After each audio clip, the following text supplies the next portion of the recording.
Welcome to Cool Explorations. I'm your host, Tony Peters. Today we're going to be talking to Robert McClellan of the Home Studio Simplified podcast.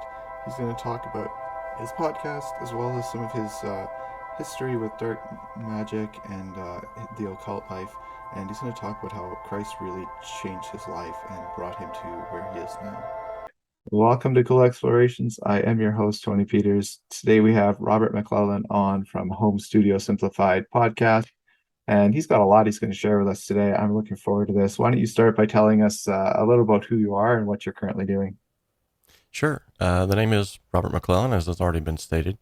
I'm 40 years old, unfortunately, and never wanted to get this old. But I'm living in the metropolis of Seymour, Indiana. We have at least 3 stoplights instead of one.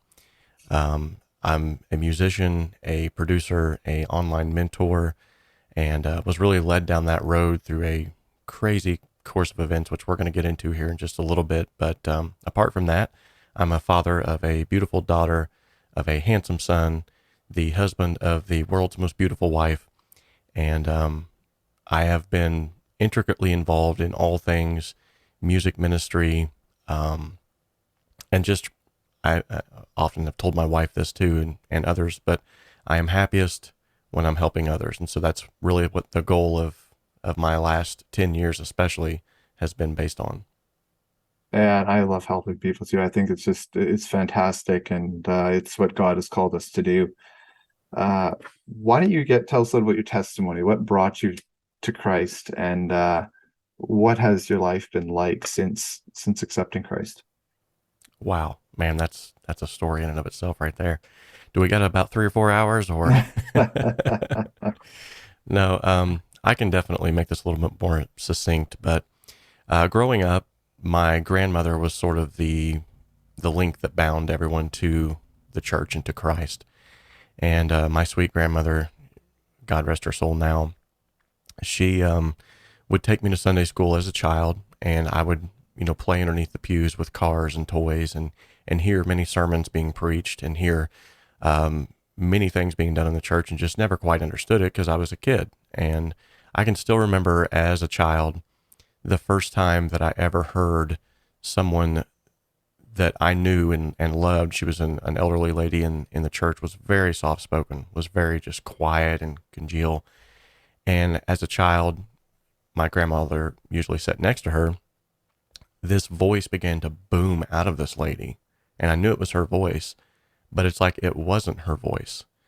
And she began to speak in what sounded like ancient Hebrew or some kind of a dialect of that. And as a kid, I was just like, the crazy thing to me, and I still remember this as a kid, is like every single baby stopped crying. Everyone that was worshiping, all of the noise and the tumultuous praise that was coming up, it all just ceased when this lady began to speak and this voice come booming out of her.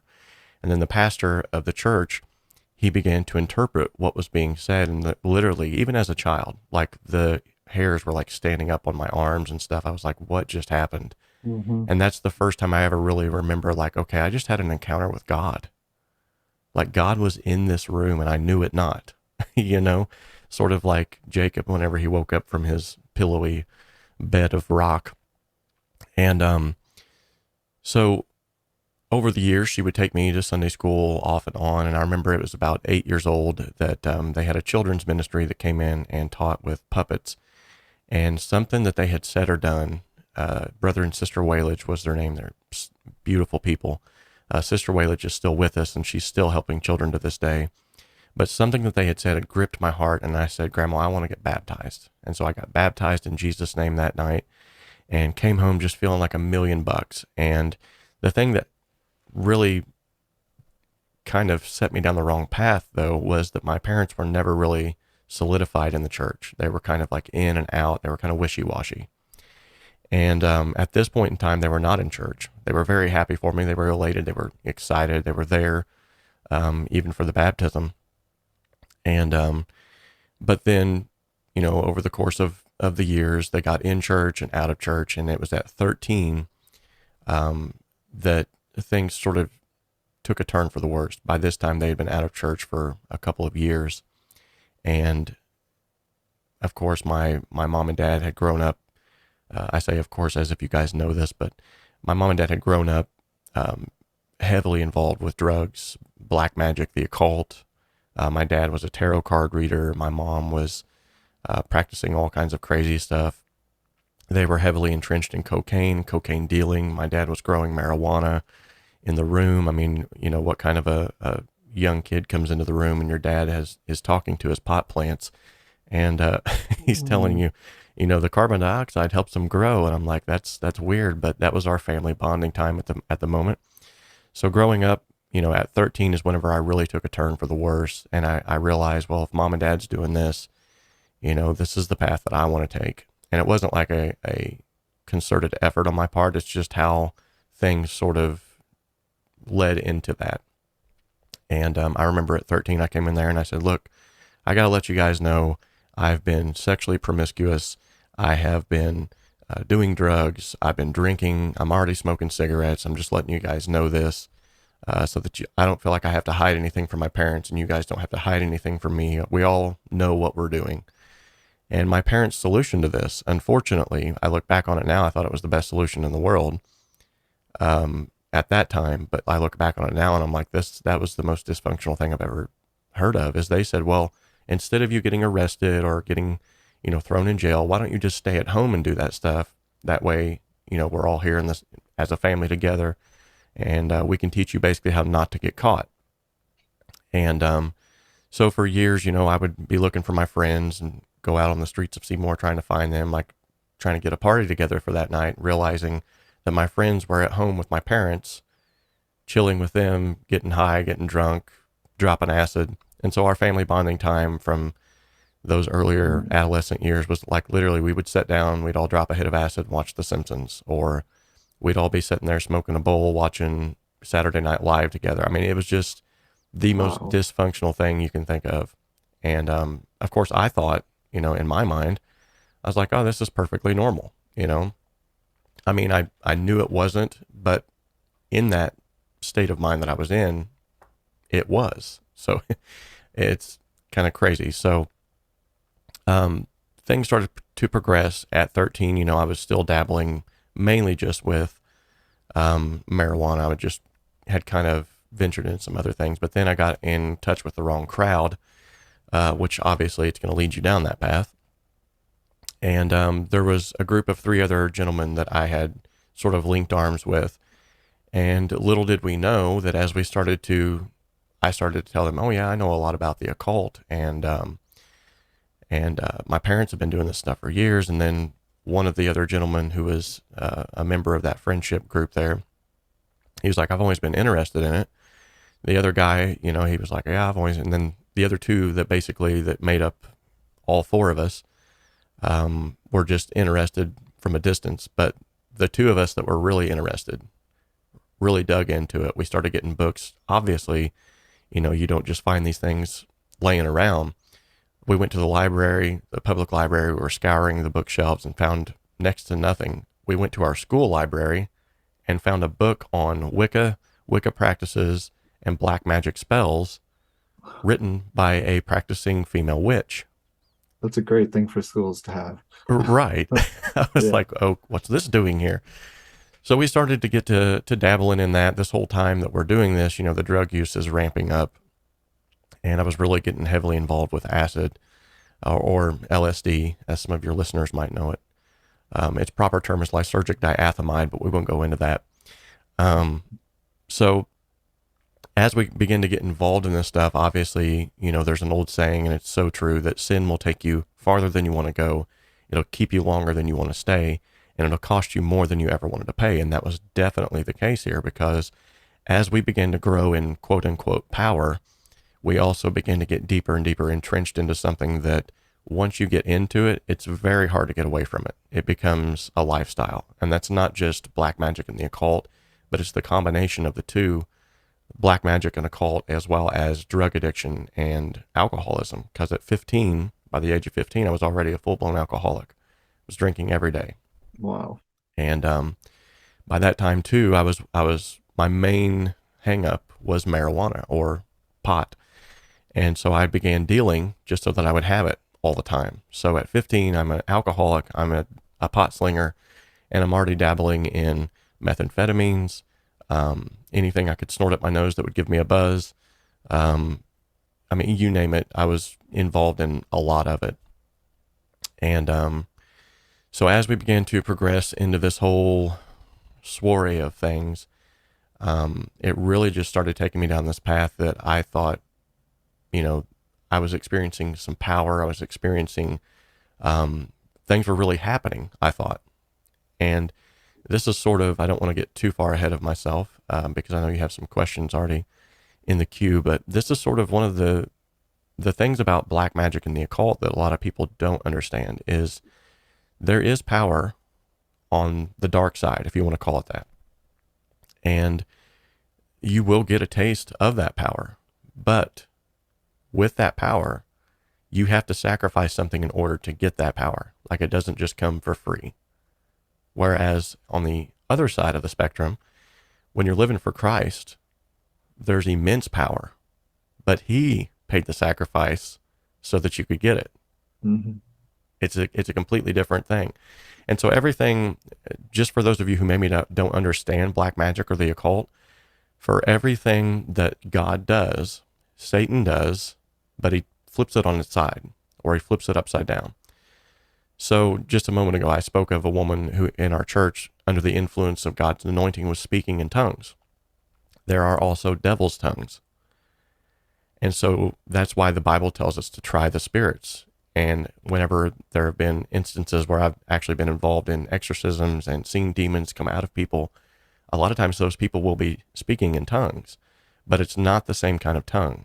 It will cause the hair on the back of your neck to stand up in a bad way, because you realize this is immense evil that I'm around right now.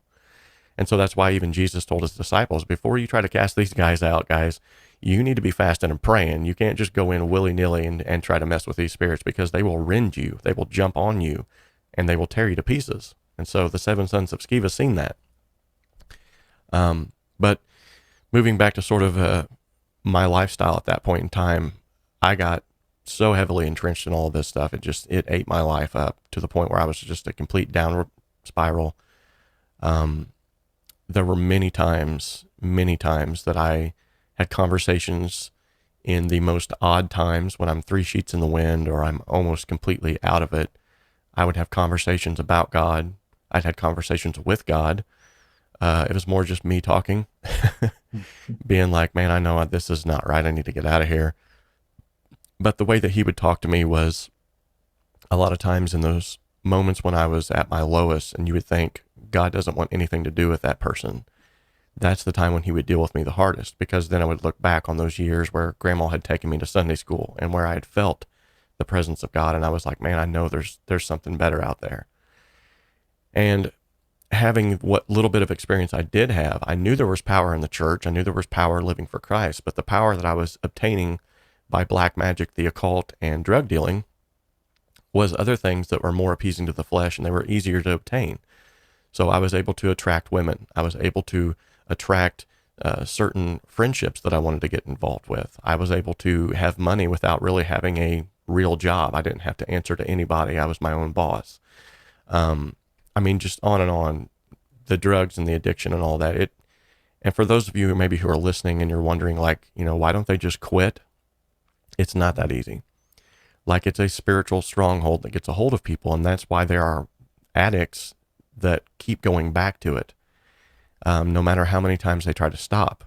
Thank God there are few and far between. There are cases where people will go to an AA or an NA meeting and they will actually get the help that they need, or they'll go to a rehabilitation center and get the help that they need, and they never go back. Thank God for those moments. But for individuals like myself, I needed more than that. So I began getting all involved in this stuff, and I remember I was in a very rocky relationship. We were in and out of each other's arms quite a bit, and one month I would be moved in, the next month I'd be moved out, and so this was at the age of 21. By this time, I had already had a child, my daughter. I had her at 17, and because of the state of mind that I was in, I was all the time strung out on drugs. Her mother never let me see her, so for the first 4 years of my daughter's life, I never even got a chance to see her. She didn't know I was her dad. And you would think that would be enough to turn me around, but when you're in that lifestyle, you can't just change it as easily. And that's what I wanted to say a minute ago is, for those of you who are thinking, well, why don't they just quit? It's a lifestyle. Like it becomes a part of you where you have to get up and smoke a joint. You have to get up and look for that buzz. You have to get up and drink that beer or take that shot of whiskey, because when you don't, you're not the same person. You feel like you're disconnected from the world, disconnected from reality, because that's your lifestyle. And so, during this rocky relationship, a lot of things had transpired. She was also a practicing female witch. I was at this time what I thought a pretty high-ranking male warlock, which is a term for a male witch. They're called warlocks. We were seeing a lot of stuff being done. We were going through the whole thing, and she had some family members that was heavily entrenched in this stuff, to the point where rumor had it that they'd actually sacrificed a child and did the whole like drinking of the blood and crazy stuff. So I was getting very heavily entrenched into it. When I realized that point, that I'm getting into stuff that's like way over my head, and hearing about stuff like that, I'm like, I don't want anything to do with this stuff. But let's back up a few steps, because there are some blanks that I want to fill in here too. So while I'm involved in black magic, my parents were in church and out of church a couple of times during this point in time. So they were never really solidified in the church. And so I really just stayed away from them because I didn't want anything to do with the church. So I never knew when they were in church or out of church, because literally from like 14 and up, I was pretty much running the streets. I was on my own. I would come home just to get a meal and maybe, lay down for a little bit. But I remember specifically, there were times when I would come home and my mother would be like, I've been hearing voices in your bedroom. Your radio's been turning off and on. I go in your bedroom and nobody's in there, and I keep hearing somebody in there. Stuff has been moved around the house. I mean, it was just, and I was just kind of like, oh, whatever, Mom, whatever. You're probably on drugs. That was my explanation. But I didn't realize that it was really getting more involved than what I thought it was. In fact, the first time that I ever experienced personally demon possession was one of the members of that four-part group that I was in, which, by the way, God knows how to order the steps of people, and Satan, if you start following that path, he knows how to order the steps of people as well. The 4 people that we were involved with, heavily entrenched with in this coven that we had created, every one of us had a different astrological sign, and every one of us made up earth, wind, fire, and water. It's just crazy how it happened. It's not a coincidence, though. The devil knew exactly what he was doing. He was basically giving a solidification and helping us to see like, wow, this was, divine. We were supposed to meet. We were supposed to be together. And not divine in the sense of godly, but divine in the sense of we were being led of Satan, and we were happy about it. But one of the individuals in this coven was a guitar player for a band called Jester in town. And they had a battle of the bands with several different bands at a local venue.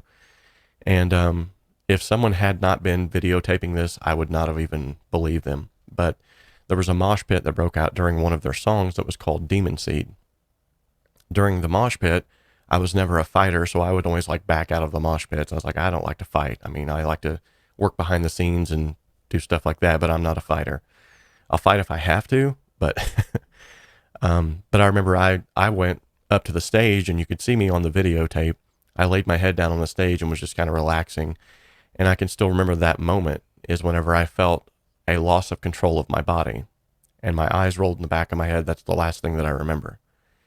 Like I said, had they not taken a video, I would not have believed it. But actually, one of our close friends, I jumped back into the mosh pit and beat this kid like within inches of his life. And this was a guy that, I would have normally fought to protect. And now I'm jumping in the middle of this mosh pit and almost killing this kid. Luckily, he didn't press charges because he realized, well, I was in the middle of a mosh pit. I know I'm going to get hurt, but I didn't realize it was going to be from you. And I didn't realize that you were even a violent person. And so they were telling me about this. And a couple of the other guys that was in this coven was like, dude, that was crazy, man, how you just got in there and just that was awesome, And I was like, guys, that's not me. I don't even remember that. And they were like, oh yeah, you did it. And I was like, whatever. So they broke out the VHS tape. Yes, it was that far ago. And they broke out the VHS tape, and I went back and watched it, and it was in total disbelief. I was like, what in the world just happened? And that's when I really realized I was under the influence of demon possession. Like, that was not me at all. And so during this time of me dabbling in all this stuff and seeing this stuff take place and happen, I remember there was so many things that happened. Another story that I'd love to tell is I was dating a girl, and we were at this house where the man who owned the house was a very high level warlock. He was involved in some crazy stuff. His daughter was reading tarot cards in the other room and doing Ouija board. Half of the people in the house, at least 75% of the people in the house, were all on LSD. So it was automatically just a hodgepodge of bad stuff's going to happen. Ironically, though, every time I would walk by the room where she was holding these tarot card readings and they were playing with this Ouija board, which is not a toy, by the way, every time I'd walk by the room, the Ouija board would quit working. And this fascinated her. So I walked into the room because she asked me to come into the room, and she said, for some reason, she said, every time you pass by this room, and now that you're in the room, this Ouija board will not work. And I was always just like, oh, well, whatever. So you quit pushing it, you know? And she was like, no, I know when it's working and when it's not. So like an idiot, I said, well, why don't you ask it why it quits working? So I left the room, come back a little bit later. She said, what does the term dedicated mean?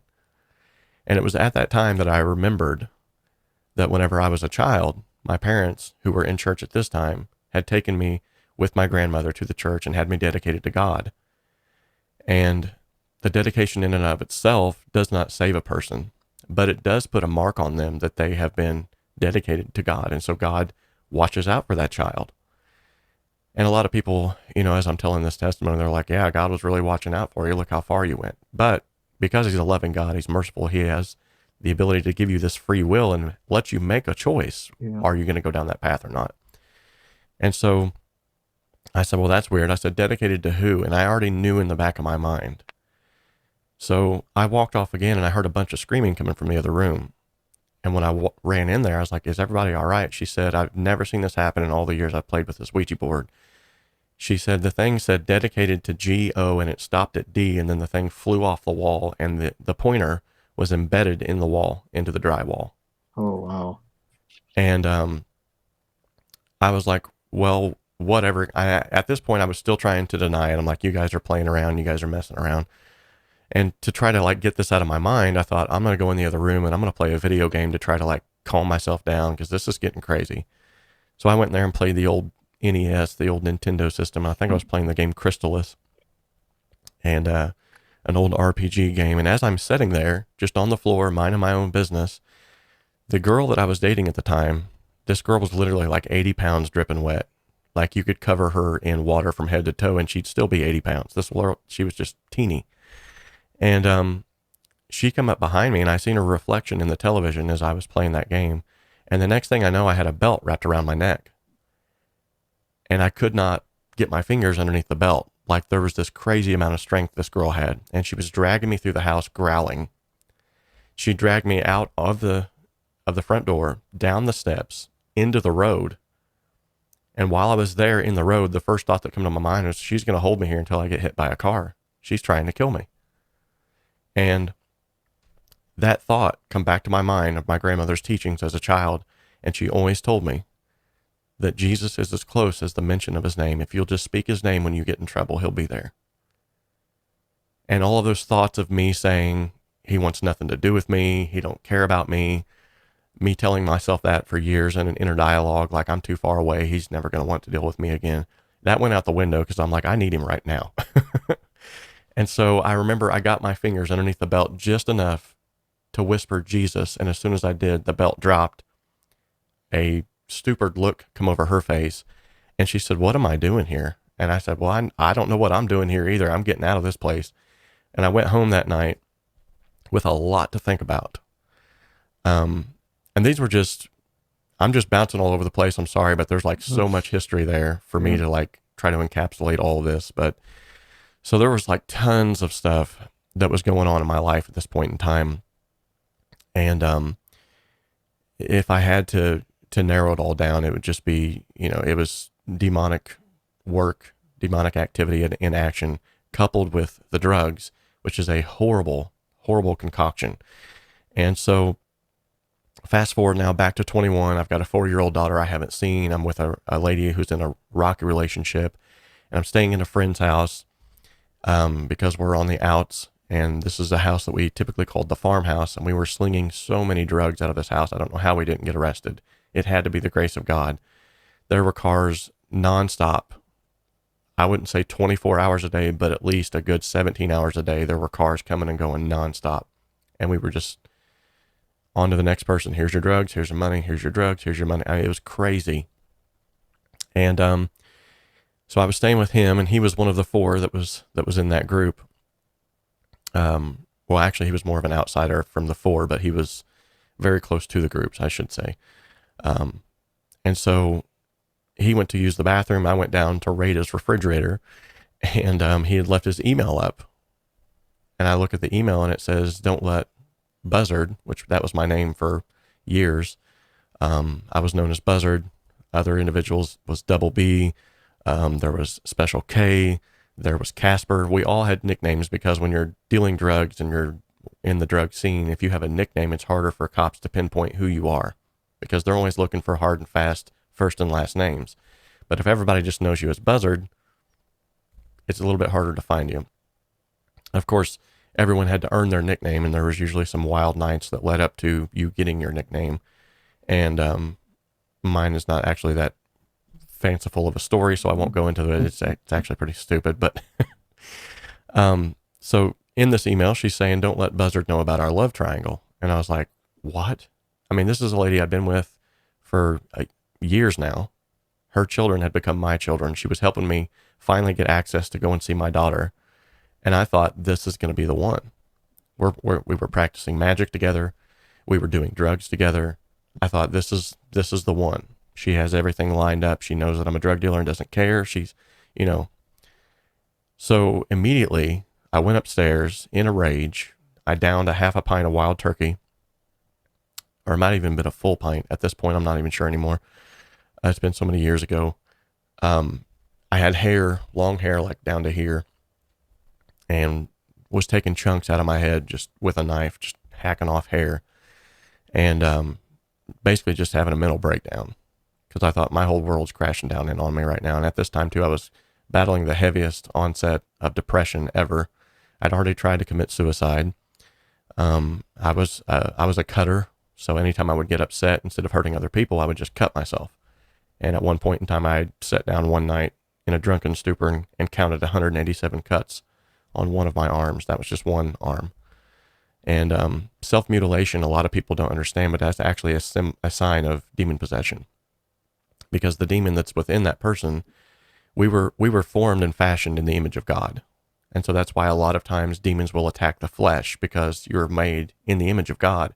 They don't want you to be in the image of God. And that's why a lot of times when people walk up on scenes where demon possession has happened, the demon that's in that other person will try to eat the face of that individual, or try to eat their flesh, or something crazy. They'll try to scar the flesh, or because the demons know we are created in the image of God. And so they try to bypass that, and they try to destroy that. So he comes upstairs after his bathroom break, and I throw that bottle. It embeds in the wall next to his head. And I'm like, dude, when was you going to tell me? And then he's like, oh, you don't understand. I only slept with her because, I told her that I was going to tell you. And so she lured me into the bed so that I'd be quiet. I was like, wow, so you're an opportunist and a horrible friend. That's great. So that night I left in a drunken stupor. The alcohol had really been hitting hard, but I walked from Cortland, Indiana to Seymour, Indiana to the Village Green trailer park where we were living at the time. This is where my parents were at. Now, at this time, they were back in church. They had been in church now for like a year. And so I somehow walked all the way from Cortland to Seymour without getting arrested, even though I remember specifically being passed by several police officers. And I thought, well, whatever, just take me to jail. I don't even care. I stumbled into my parents' house. My mom woke up from a stupor. She was looking at me and she was like, what in the world? I haven't seen you in months. Sure, come on in, grab a bed, get a bite to eat. I woke up the next morning with a whole lot to think about. So at this point in time, 3 of my closest friends were complete traitors to me. One of my really, really good friends, at this point in time, I thought he knew something about it. Come to find out later, he didn't, which made me feel a little bit better, but I thought he was hiding it from me too. And I started to look around my room, and I'm like, I am 21 years old. I have no job, like a real job. I don't have a house, a car. I don't even have a driver's license. I don't have anything to show for my life at 21 years old. And the woman that I thought was going to marry, I find out is nothing more than, an undesirable woman to be with. And I'm like, I've got a daughter that I don't even know. And so all this stuff was just hitting me. And I thought, I've got to do something. So I started to slowly try to do things on my own. Now, this is the proof of a spiritual battle. So for those of you who are listening, if you ever come up against this where, people are like, well, you serve a God that you can't see. The answer to that is there's a lot of things happening day by day that you don't see. And this is the answer to the fact that there is a spiritual battle going on for the souls of people. So every time I would make the declaration, today I'm going to quit smoking pot, guess what would happen? Someone would show up with a bag of weed. Today's the day I'm going to quit drinking for good. All of a sudden, a friend I haven't seen for a while would show up at the door. Hey, I heard you're having a rough time. There's going to be a party tonight. I just bought a keg. Come on over. Every single time I said, I'm going to quit smoking cigarettes. Someone would come along with, it's just whatever it was that I was going to make a declaration to try to better myself. That spiritual force for the dark side would say, I'm going to counteract that. I'm going to put something in your path. And so that is proof, hard and fast proof, that although you don't see it, there is a spiritual battle going on for your souls. And I guarantee you, if you're under the sound of my voice and you're listening to this and you're involved in any of this that I've been talking about, whether it be black magic, drug addiction, cigarette addiction, alcoholism, you have made a declaration at one point in your life to stop. And within the hour, sometimes you have already had some sort of a massive temptation flaunted in front of your face. I guarantee it. In fact, I was so freaked out by this that there were many times that I would turn down stuff just simply because I knew that's what it was. And yet my flesh, and without having the Spirit of God living in me to guide me, I would always go back to it. So 3 months into staying with my parents, trying to get cleaned up, trying to burn bridges, I got up one morning and I said, you know what? I've been staying here for a while. They haven't badgered me. They haven't tried to shove a Bible down my throat. They've been super nice. I've lived rent-free. I'm going to go to church with them this morning just to kind of surprise them and to sort of appease them for another month or two. And, brother, let me tell you, that was a setup. It was. God had set me up thoroughly. Because when I walked into the church that morning, by this time, most of my hair had grown back out. So I had long curly hair down to my shoulders. I was wearing a Grateful Dead t-shirt, ripped and torn, a pair of patchwork bell-bottom jeans, with a secret pocket in the side, had a bag of weed in there, cigarettes in my pocket, my septum, my tongue, my labret, and both of my ears were pierced. So when I walked into that building that morning and the pastor came down off the platform, I thought, well, this ain't going to last long. He's getting ready to kick me out of here, And didn't even try to cover my tattoos at all.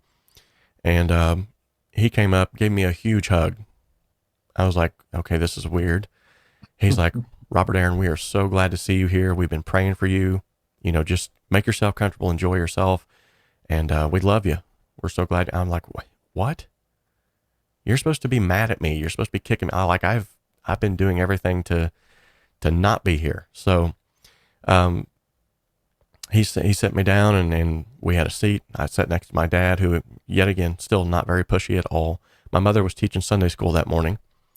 And I was kind of psyching myself out. I'm like, okay, I can put up with this for an hour. I'm getting ready to hear Pastor Allman speak. And I already knew from hearing him as a child, this guy's very methodical. He can get fiery at times, don't get me wrong, in a good way. But he can hold your attention. He's got awesome stories, and just the way that he holds himself and the anointing that flows from him, it's easy to listen to. And I was like, I can handle this, no problem. Then he announced a 23-year-old evangelist that was going to be speaking that morning. I was like, wait a minute. No, I didn't sign up for this. What's going on here? Mhm. So Brother David Keller gets up there and he opens up with Psalm 16 and 11. And for those of you that don't know, it's the verse in the book of Psalms where David is talking about, thou wilt show me the paths of life. For in thy presence is fullness of joy, and at thy right hand are pleasures forevermore. And that's all he said, shut his Bible, and he began to preach. Now, while he said that verse, I was thinking to myself, man, that's what I've been looking for all of these years. Since I was 13, I've been looking for joy. I've been looking for like real joy. And I'll never forget, as he began to preach, he was probably 10, 15 minutes into the sermon, and visually in my mind, it still rolls over. He took his notes and literally just threw them. And I could still see the papers flying through the air when he threw his notes. He said, guys, I've got to go a different direction. He said, I've got a pretty little sermon here for you this morning, but I can't do it. I cannot do it. And for the next hour and a half, this dude went right down my alley. And I knew for a fact, because I had surprised them. Nobody knew I was going to be there. And my parents, for the most part, were completely clueless as to what my life had been for the last 7 years. And so I was like, you know what? This has got to be God. I mean, he was saying stuff so pinpointed under the anointing of the Spirit, so pinpointed that I knew for a fact, this guy is reading my mail right now. He is not just a person. He is a conduit, and he is receiving information from someone other than him. And he's relaying this to me. And it was a very, very heavy service for me, believe me. I had never wanted a cigarette more in my life. I was holding on to the back of the pew, literally knuckles white on the back of the pew. Like, a lot of people say that. It was literal. And when he finally said, if you all could just please stand up, I feel like God just has done his work through the ministry. Let's just go ahead and stand. I was like, thank God we can get out of here, And so about the time we stand up, he said, I'd like for everybody just to bow your heads and just pray. Just everyone just close your eyes and bow your heads. And about that time, a wonderful woman in the church that I had known for years, she had tried to help me for years. She had even sponsored me to go to a church camp one time when I desperately did not want to go, and fought my way to get out of that church camp. But she had fitted the bill when she didn't even have the money, sponsored me to go. And I knew yet again, very quiet person, very reserved. She began to speak under the anointing of God. Tongues and interpretation went forth, was just booming out of this woman. And I knew as a child what was happening now. I was like, I felt this before. God is in this room right now. And so then Pastor Allman, he began to relay what was said. He began to interpret the tongues that was given. And I can't remember everything to a T, but what I do remember the most is he said, the church is calling you. God is calling you. Will you stand there seemingly flat-footed and not make a move? And then there was utter silence. I mean, the most deafening silence of my life, probably, for the next 10 minutes, it seemed like. During this time, my eyes were closed, and here I am. I'm like, man, that was heavy. This is heavy. I'm, what's going on? And during that time, God was sort of playing over in my head this reel of thoughts. Robert, you fell out of a car going 40 miles an hour and lived. You've been shot at 3 different times, and every single time the buckshot flew over your head, around you, you never got hit by it. There are times that I know for sure that you should have been arrested, and I kept you from being thrown in jail for life. There were times that you almost overdosed on drugs, numerous times, and I brought you back without the aid of doctors or nurses. And then at that time, this thought hit me, and I know it was not my own thought, but this thought hit me. This still small voice spoke to my soul. This could be your last chance. And about that time, Brother David Keller, the visiting evangelist, slammed his hand down on top of that pulpit, jarred everybody awake. And he was pointing right at me when I opened my eyes, and he said, young man, I don't know who you are, but I've been preaching to you all morning, and this could be your last chance. And you talk about a rude awakening, spiritually, physically. I looked at my dad, And he just kind of gave me a little side glance because he's, like I said, he was not the pushy type. And Brother Keller said, if you feel like it's in the Holy Ghost to reach down and grab your neighbor's hand and bring them up to this altar, do it. And there was this short pause where my dad kind of looked at me again, and I shoved him out of the way. I ran up to the altar. I did not care who was watching me. I didn't care about anything at that point in time because I realized this is an encounter with God, and this really could be my last chance. And as I raised my hands right there in front of God and everybody, right in the middle of the church, middle of the pulpit, I remember I was closing my eyes and I began to pray. And I didn't know how to pray at this point in time. I was just basically just talking to God like a friend. And that's the best way that you can do this. That's the best way you can approach God. You don't need fancy flowery words. You just need to start to form that relationship like you would with a friend. And as I had my eyes closed, my hands raised, and was just like, God, I am so sick of this lifestyle. I am so sick of my life right now. I need your help because I can't do it on my own. There was a little like a pin of light. It started off in the distance. As my eyes were closed, I could see it even with my eyes closed. And as I prayed longer, that light got closer and closer, and it got bigger and bigger. And as soon as it got close to where my head would have been, I felt this feeling just envelop me from the top of my head, and it drained all the way down to the sole of my feet. The warmest, most genteel, kind feeling I've ever felt in my life. It was like just a hug from heaven. And then I heard myself. My tongue went one way, my jaw went another, and I heard myself speaking in what sounded like ancient Hebrew. And when I finally came to myself, and this had been several minutes, at least 15, 20 minutes had passed, I thought I was the only one up there. Because at this time, I couldn't hear the music. I couldn't hear anybody talking.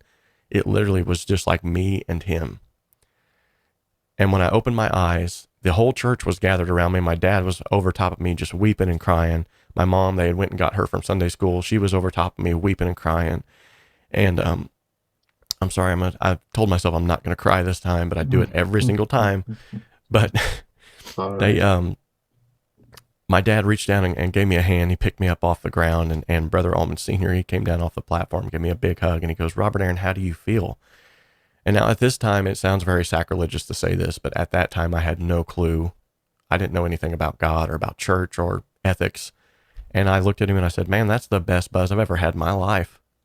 And he goes, well, that's one way to put it. Yeah. Do you feel like God's done a work in your life? And I said, I really do.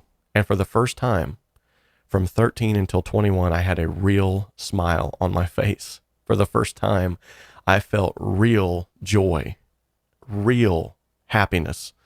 And I looked at my dad and I said, why did I not do this sooner? And as I stood there, not one soul came down there and said, hey, Robert, now it's the time. Now that you're living for God, we got to make you look right. Not one person said all that. But as I'm standing there, God began to convict me so heavily that I was still dirty, even though he had filled me. And I was, in my mind, this inner dialogue was playing out like, God, what do I need to do? And I just started reaching for the cigarettes in my pocket, and I laid them on the altar. I reached for the pot that was in my secret pocket and laid it on the altar. And of course, my dad was like, whoa, hold on here. And I took out my labret piercing. I took out both of my ears. I took out my septum, my tongue, laid that. There was a pile on the altar by the time I got done. And finally, I was like, okay, whew, that feels a lot better. And then God just like whispered in my ear, you need to cut your hair. That's tying you to that old lifestyle. You need to cut your hair. You need to go home and change. And so I looked at my dad and said, I need to cut my hair. I need to go home and change. And so I went home and did a massive, 24-hour makeover. And it wasn't even 24 hours, it was like an hour long of just me chopping my hair in there. I literally just shaved my head. I was like, I'm getting rid of all of it. And I was so elated that day that I went to my buddy's house. I said, man, I've got to tell you what happened to me. God filled me with the Holy Ghost. And he's like, whoa, what? What's going on? And he said, well, Squirrel's getting ready to be here. And that was another individual who had a nickname. His name was Squirrel. He said, Squirrel's getting ready to come over. Maybe you can just tell us both. I was like, oh, okay. And I didn't realize it at the time, but he was trying to set me up. So Squirrel comes in, and this was a guy that whenever he rolled a joint, He never rolled what we would call a pinner, which is a little bitty tiny joint. He rolled what we would call a hog leg, and this was like a massive, like a blunt. And as I'm telling him the story, like I'm so excited conveying the story to both of them, he whips out this blunt pretty much, and he's just waving it underneath my nose. He's like, well, let's go for a cruise and we'll talk about it. Now, like I said, this was my main hang up. This would have been enough to sink me. And I looked at him and I said, you know what? No, I don't need it. And if you're going to try to offer it to me, I'm sorry, guys, but I can't hang out with you right now. If you guys want to hang out, we can hang out at church. You can come over to the house whenever there's no drugs involved, and we can hang out that way, but I can't be here. And I remember that look on his face of utter defeat, like, oh my goodness, he really means it. It was priceless.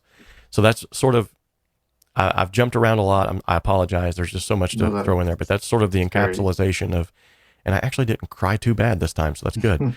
But that's sort of the encapsulation from 13 to 21 in my dramatic transformation.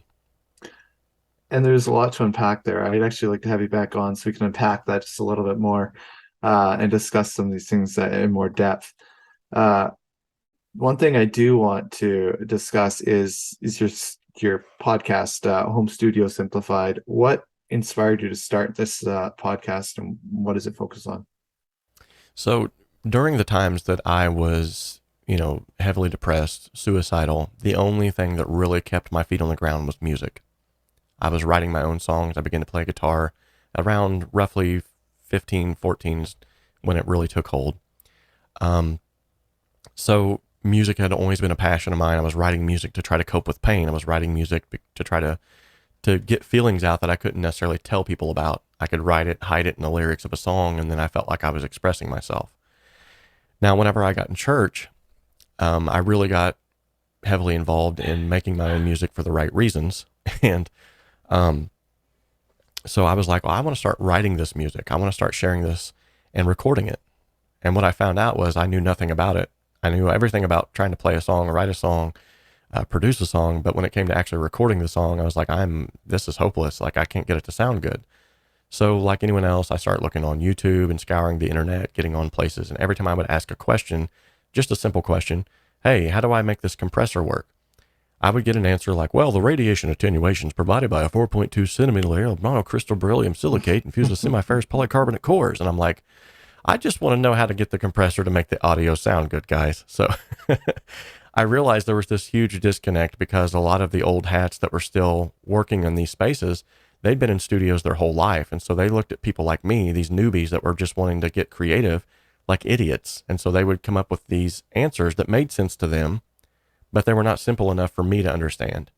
So I said, you know what? I'm going to create a space where people can come and get that same question answered, but simplified.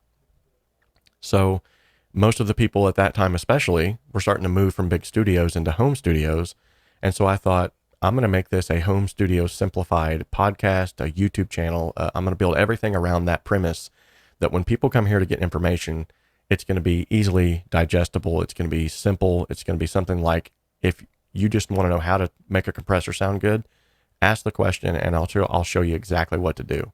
And so that's where all that stemmed from. And like I said earlier, I'm happiest when I'm helping others. And so that's sort of, it's evolved into a ministry now where I'm helping people to get their music to sound good. And I'm helping especially people of God who are making music to release more music and get that into the atmosphere. Yeah, that's fantastic because it can be a very confusing world in terms of all the different ins and outs of it. And even with podcasting, I don't understand some of the technical jargon that goes along with a lot of this stuff. So it's great to have that. What advice would you have for those who are living the life of the occult, just as a closer here, so we can wrap things up? Yeah, sure. So if you are even dabbling in it, don't. If you think that it's going to provide you some kind of power, if you think that it's going to provide you some kind of pleasure, I would be lying if I said I never had fun. I would be lying if I said that I never was introduced to power. But the kind of power I was introduced to in the occult was the power to make friends separate, the power to place curses upon people where bad things would happen to them. I'd seen, doors open and close, and and I seen, people get sick, and I seen just stuff like that. But like I said, there is power on that side. But when I got in the church, I've seen a woman raised from the dead. I've seen cancers, stage 4 cancers, healed overnight. I've seen a woman who came in with her ankle was broken, and she was dancing under the influence of the Spirit on a broken ankle, and then all of a sudden every bone was healed. I've seen so much more power on the other side, and that power will lead you down a path that's better. So for those of you who are dabbling in the occult, or you're thinking about getting into the occult, just don't, because literally it's going to grab hold of you, and those things that you think you control now will come back to haunt you, and you'll realize that they've been in control the entire time. And once you get so far heavily entrenched into it, it will literally take your life. Yeah, great advice. I know we can talk about this more in another episode, but I know even my stepmom has had dabbled in that before she became a Christian, so she could definitely testify to everything that you've said there. So thanks for sharing with us today. Again, we'll have you back on so we can discuss this. I would like to do a bit more of a compare and contrast episode between Awesome. the two. I think that would be very informative. So thanks for sharing with us today. Absolutely. Thank you for listening to Cool Explorations. You've just been listening to Robert McClellan of Home Studios Simplified podcast. He's talked about his podcast, as well as he's talked about a lot of his history with black magic and the occult, and how when Christ came into his life, he really changed all of that and cast all of that aside to bring him to the point where he is at right now. If you would like to reach me for any reason, you can do so at tpeters745@gmail.com.